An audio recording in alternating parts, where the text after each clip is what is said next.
अपने overall career को success बनाना चाहते हैं। आज आप टैलेंट एक्स में एक एग्जाम पास करके जब यहाँ पहुंचे तो ये आपका एक वन स्टेप सक्सेस है। आप अगर टैलेंटेड हैं, आपका ग्रास्पिंग अच्छा है, तो आप इस सक्सेस को डेफिनेटली डिजर्व करते हैं और आप यहाँ तक पहुंच गए हैं। बट एक ऐसी सक्सेस आपको पानी है जो जीवन भर आपके साथ रहे, हमेशा आप सक्सेसफुल रहे, हमेशा अपनी सक्सेस के साथ सेटिस्फाइड रहे, हैप्पी रहे।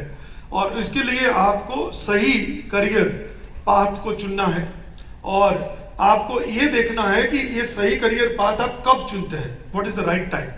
Means if you have chosen the right career path with the right time, right, that will lead you towards an altitude success which stand with you through out your life. हमेशा आपके साथ रहेगी, जीवन भर रहेगी और आपको हैप्पी एंड सेटिस्फाइड रखेगी। सो उसके लिए इंपॉर्टेंट ये है कि find your purpose.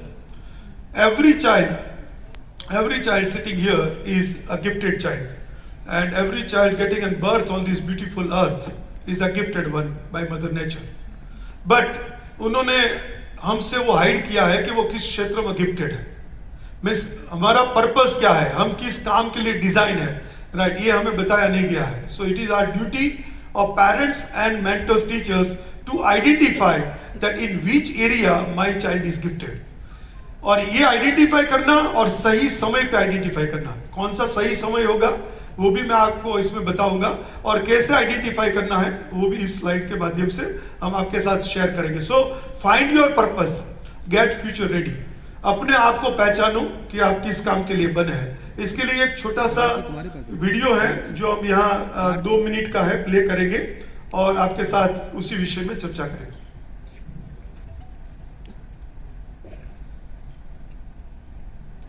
Video please.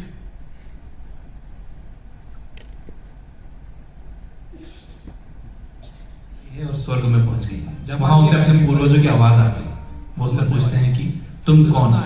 वो जवाब देती है, मैं मेयर की बीवी हूं। फिर आवाज आती है कि हमने ये नहीं पूछा कि तुम किसकी बीवी हो, हमने पूछा है कि तुम कौन हो।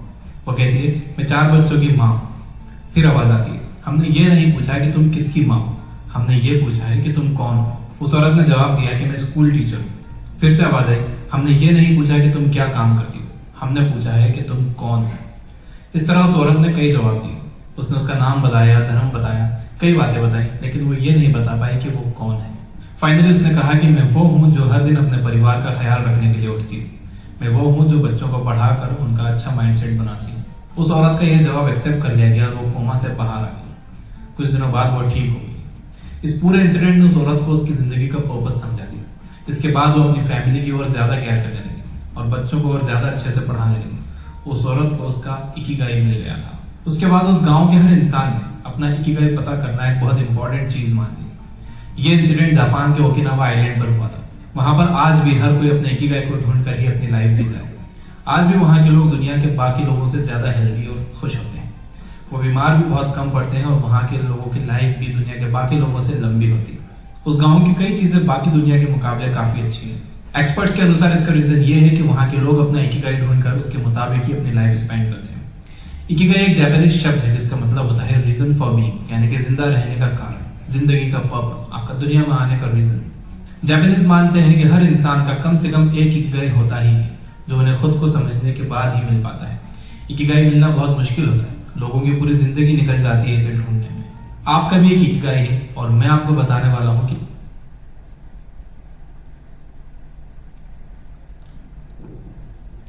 Please on a PPT mode. So basically जैसे इस वीडियो में हमने देखा कि इकिगाई, हर व्यक्ति का एक इकिगाई है। जापान के इस आइलैंड की ये जो स्टोरी है, रियल स्टोरी है, तो ये कहता है कि भाई इकिगाई मेरा क्या है, मीन्स मेरा पर्पस क्या है, for what I am be design and what for which field I am a gifted one. मैं अपना इकिगाई पहचानूं, उसी से मैं अपने जीवन को डिजाइन करूं, उसी इकिगाई के आधार पर मैं अपने करियर को शेप अप करूं। क्योंकि ये मेरे लिए बहुत इंपॉर्टेंट है कि अपने आप को पहचानना, और वो भी सही समय पे पहचानना। जैसे जब मैं करियर की हम बात करते हैं तो हमारे सामने जो करियर चूज करने के जो पैरामीटर होते हैं, राइट, वो पैरामीटर है व्हाट यू लव, आप क्या चाहते हैं, what you are good at, आप किस में सबसे अच्छे हैं, what the world needs and what you can be paid for. Means हम इन्हीं पैरामीटर पर अपनी करियर को विचार करते सोचते हैं, राइट। कोई ये सोचता है कि भी मुझे सबसे ज्यादा पैसा कहाँ मिलेगा तो मैं करियर उस हिसाब से बनाऊं। कोई ये सोचेगा कि दुनिया को क्या जरूरत है, मैं उसके डायरेक्शन में काम करूं। सो बेसिकली मैं अपने करियर को चूजने के जो पैरामीटर है वो यहाँ है। मैं इसके आगे अब इकिगाई की बात करूं। सो मुझे अपने इकिगाई को ऐसा पहचानना है कि मैं किस क्षेत्र में अच्छा हूं, मैं क्या चाहता हूं, मेरा पेशेंस क्या है, मैं किस चीज को लव करता हूं, राइट, और what the world needs and what you can be paid for. अगर मैं अपनी चाहत को पहचानने के बाद दुनिया की नीड के साथ उसको कनेक्ट करता हूं, राइट, तो वो इकिगाई है जो मुझे एक्चुअली जीवन में, जैसे जापान के आइलैंड के लिए बताया कि वो मुझे जीवन में सिर्फ सक्सेस नहीं देगा, बट सक्सेस के जो पैरामीटर होते हैं कि भाई वो मुझे healthy, happy, satisfied and successful through out my life मुझे रखेगा।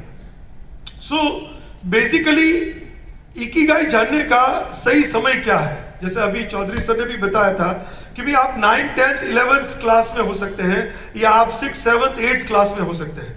हम हमेशा ये बताते हैं कि 6th 7th 8th standard is a right time to know your aptitude, और ये एप्टीट्यूड जानने की प्रोसेस है 6th 7th 8th और up to 8th class. Even if you may have started identifying it from the first standard, लेकिन आप 8 तक आते आते अगर आपके इकिगाई को, आपके पर्पस को, आपके गिफ्टेडनेस को, आपकी स्ट्रेंथ को पहचान लेते हैं, राइट, तो 9th क्लास ऑनवर्ड्स आप उसी डायरेक्शन के अंदर अपना करियर शेप कर सकते हैं। और अगर 9th क्लास ऑनवर्ड्स अगर आप करियर के पाथ पर आगे बढ़ना शुरू करते हैं तो आप 12th के बाद ऐसी ऊंचाई प्राप्त करते हैं जो आपने सपने में भी नहीं सोची हो। एप्टीट्यूड जानने का जो सही तरीका है, मेरे अपने आप को जानने का सही तरीका है, वो ये है कि मैं किस कार्य के लिए बेस्ट हूं। मीन्स ये जानने का और एक मेन तरीका ये है कि जैसे कि मुझे सबको कुछ न कुछ सिखाया जा रहा है। Every student in to the classroom and they all been taught similarly by the teachers, mentors as well as the parents. But जो बच्चे को जितना सिखाया जाता है उस सीखने से जो बच्चा उससे कुछ ज्यादा सोच सकता है, जितना मुझे सिखाया उससे मैं कुछ ज्यादा सोच सकता हूं, उससे आगे सोच सकता हूं, तो मुझे समझना है कि वो मेरा इकिगाई है, वो मेरा एप्टीट्यूड है, वो मेरा एक्चुअली पर्पस है। क्योंकि वो फील्ड जिसके अंदर जितना मुझे सिखाया उससे मैं ज्यादा कर सकता हूं। मैं उसका एक एग्जांपल देता हूं। Top 60 toppers of this country are getting computer science in Mumbai IIT, and top 50 students in the medical field are getting AIIMS Delhi. तो आप सब मानते होंगे, सब एग्री भी होंगे कि पहले 60 बच्चे इस देश के होना, इसका मतलब वो सारे बच्चे एक जैसे हैं, और पहले 50 बच्चे पूरे कंट्री में से लैक्स ऑफ स्टूडेंट जहां कंपीट कर रहे हैं उसके अंदर पहले 50 में होना, मतलब आप सब एक जैसे हैं। तो जब वो सब एक जैसे हैं, राइट, वो सब एक जैसे एक ही बैच में होते हैं और उनको वो professor IIT Mumbai computer science department या एम्स दिल्ली के प्रोफेसर उनको एक ही सारी चीजें सिखाते हैं। कोई किसी को अलग अलग नहीं सिखाता कि बेटा तू अलग आ जा, तुझे अलग से पढ़ा देंगे क्योंकि तेरी फर्स्ट रैंक है। सबको एक जैसा सिखाते हैं, राइट। फिर भी उनमें से, जैसे अभी हमारे सामने एग्जांपल है एच संजय शाह, उन्होंने पहली एफर्ट में after MBBS neuro surgery means PG की एग्जाम क्रैक कर the all India 5th rank के साथ, और वापस न्यूरो सर्जरी को ऑप्ट कर लिया ऐसे। लेकिन उसी के साथ उन्हीं के बैच में कुछ स्टूडेंट्स हैं, राइट, वो 1-2 साल तक स्ट्रगल भी करेंगे। IIT मुंबई के अंदर एक बच्चे को उसी बैच में से 1.5 करोड़ या 2 करोड़ का गूगल या माइक्रोसॉफ्ट पैकेज दे देता है, बट उसी बैच में से कोई 15-20 लाख की डेटा एनालिस्ट की किसी बैंक में जॉब कर रहा है। सो जब सब टॉपर थे, सब बेस्ट थे, सब इंटेलिजेंट थे, बट सब लोग कंप्यूटर साइंस में गए, सब एक ही क्लास में बैठे और सबको एक ही जैसा सिखाया गया, तो इतना डिफरेंस क्यों है? क्योंकि कुछ लोगों ने ये पहचान लिया था कि मैं इस कंप्यूटर साइंस के लिए बना हूं और इसीलिए मैं ब्रांच पसंद कर रहा हूं। किसी ने पहचान लिया था कि मैं इस काम के लिए बना हूं इसलिए मैं इस फील्ड को पसंद कर रहा हूं, और किसी ने सिर्फ इसलिए उस फील्ड को पसंद किया था क्योंकि उसकी सिर्फ रैंक आई थी। So I have not identified what I been design for. आपने देखा होगा कि इस वर्ष ऑल इंडिया रैंक 1 आने वाला बच्चा जो है, राइट, उन्होंने मुंबई IIT कंप्यूटर साइंस छोड़ के IISc बेंगलुरु को पसंद किया फॉर अ रिसर्च करियर। ऐसे हमारे ही बहुत सारे बच्चे हैं, चित्रांग मुरडिया से शुरू करके n number of students, right, जिन्होंने IIT मुंबई को छोड़ के इवन MIT पसंद किया और रिसर्च किया। तो मुझे साइंटिस्ट बनना है या मुझे आईआईटीएन बनना है, आईआईटीएन बनना है तो मुझे कंप्यूटर साइंस में जाना है या मुझे इलेक्ट्रिकल में जाना है, मेरा क्या इकिगाई है, मेरा क्या एप्टीट्यूड है, अगर वो मैंने जान लिया और उसी डायरेक्शन में अगर मैंने अपनी करियर बनाई तो मैं वो सक्सेस पा सकता हूं जो मैंने सपने में भी नहीं सोचा हो। तो मुझे अपने आप को आइडेंटिफाई करना वो इंपॉर्टेंट है। और इकिगाई जब आप अपना आइडेंटिफाई करें तो इस पैरामीटर को ध्यान में रखते हुए आप करें। फिर जैसे what is the right time, मैंने जैसे बताया कि 6th, 7th, 8th और up to 8th class give an huge exposure to your words. आप अपने बच्चों को दुनिया दिखाइए, हर चीज में पार्टिसिपेट कराइए। जैसे सर ने भी कहा था, चौधरी सर ने, कि उनको एक्स्ट्रा करिकुलर, को करिकुलर सब कुछ करवाए अप टू 8th क्लास। तो वहां से वो अपने आप को आइडेंटिफाई करने की प्रोसेस है वो। आप अगर if they are participating in the whole world at every places, even they get failed और इवन दे गेट सक्सेसफुल, उससे मैटर नहीं करता। हम मोस्टली उसी क्षेत्र में बच्चे को पार्टिसिपेट कराते हैं जहां सक्सेस के चांसेस है। नहीं, 8th क्लास तक बच्चे को हर क्षेत्र में पार्टिसिपेट कराइए, चाहे वो फेल हो या सक्सेसफुल हो। फिर आपको पता चलेगा कि मेरा बच्चा इस क्षेत्र के लिए बना है और इस क्षेत्र के लिए नहीं बना है। Right, so I can reject many things and I can select the one thing for which my word और the student is been design.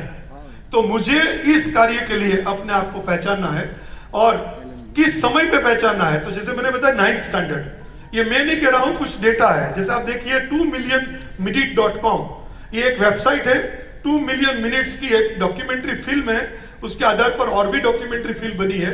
Mister Bob from USA and the alumni of Harvard, right, उन्होंने China, India और US के बीच में comparison करी और उन्होंने देखा कि the way students of 9th, 10th, 11th, 12th are spending their time in these 3 countries, world largest countries, आप समझते हैं। और उसके अंदर 9th, 10th, 11th, 12th, 9th, 10th, 11th, 12th is 365 into 4, right, into 24 into 60, जो आपको actually approximately 2 million minutes तक ले जाएगा। तो ये 9th, 10th, 11th, 12th को जब आप कैसे यूटिलाइज करते हैं, उन्होंने ये कहा, अपना पूरा रिपोर्ट दिया अमेरिकन प्रेसिडेंट को और उन्होंने ये कहा है कि ये रिपोर्ट ये बताता है कि ये 4 साल में बच्चा अपनी जिंदगी कैसे जीता है। जैसे यूएस के बच्चे जो है वो पार्टी करते हैं, मस्ती करते हैं और वो लोग अलग दुनिया में जीते हैं, जब इंडिया, चाइना के बच्चे वो काफी सीरियस है और अपने करियर पर फोकस्ड है, वो साइंस मैथ से जुड़े हुए हैं। और वो बच्चे, यही बच्चों की जो जनरेशन है वही उस देश का भविष्य बनाएगी। और इसीलिए तो आजकल बहुत सारे न्यूज आ रहे हैं कि अब नेक्स्ट डिकेड इंडिया का है। कुछ सीईओ ने तो ये भी कहा है कि not only decade but the next century India की है। नेक्स्ट सेंचुरी ऐसे देश की है जहां के बच्चे 9th, 10th, 11th, 12th के स्टैंडर्ड के अंदर, राइट, अपना समय कैसे बिताते हैं। और इसीलिए आप जान रहे हो कि आजकल वेरियस कंपनी के सीईओ इंडियंस हैं और नॉट ओनली दैट, इवन कुछ कंट्रीज के प्रेसिडेंट, सेक्रेटरीज भी इंडियंस है। और आगे के भविष्य में बहुत सारे कंट्रीज के प्रेसिडेंट और सीईओ कंपनीज के जो है वो इंडियन आपको दिखेंगे अगले 10 सालों के अंदर। And that's what we want to make the future of these students sitting here. आप अपने बच्चों का अगर वो भविष्य बनाना चाहते हैं तो design their career according to their ikigai and the right time and the right path is very very important. Thank you so much. Thank you.